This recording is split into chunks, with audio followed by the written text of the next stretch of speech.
అందరికీ నమస్కారం. ఆనంద నిలయుని దర్శన భాగ్యం ఈ అంశాన్ని గురించి వివరించుకుందాం. వివరిస్తున్నవారు బాలసుబ్రహ్మణ్యం, కలవలపల్లి. వెంకటాద్రి సమం స్థానం బ్రహ్మాండే నాస్తి కించన, వెంకటేశ సమో దేవో న భూతో న భవిష్యతి.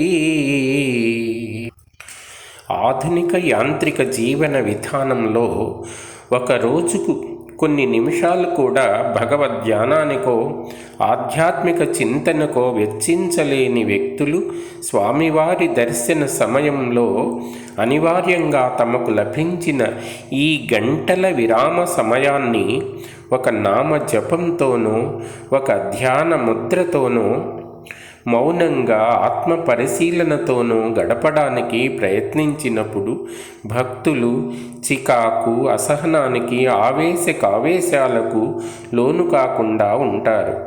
తిరుమల పర్యాటక కేంద్రం కానే కాదు, అది ఎన్నో పుణ్యతీర్థాలు, పవిత్ర క్షేత్రాలు, ముక్కోటి దేవతలు వెలసిన విశ్వవిభుని మహత్తర సామ్రాజ్యం.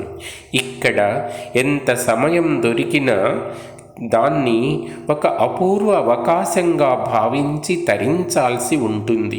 ఎన్నో జన్మల తపఫలం వల్ల కూడా ఋషులకు, యోగులకు లభించని దేవదేవుని సాక్షాత్కారం ఈ యుగంలో తిరుమలలో భక్తులకు కొన్ని గంటల కాలంలోనే లభిస్తోంది.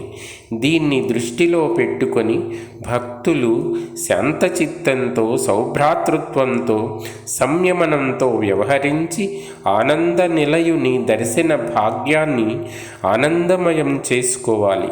స్వామివారు విరాన్మూర్తి రూపంలో తిరుమల శిఖరాల అంతటా పరివ్యాపించి ఉన్నారు.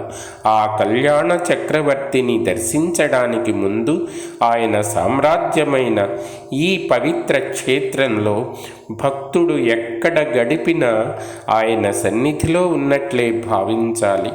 సమీప పరివార దేవతలను కూడా దర్శించుకొని తిరుమలలో స్వామివారి దివ్యమంగళ రూపాన్ని దర్శించి భక్తులు తరింతురుగాక. ధన్యవాదాలు.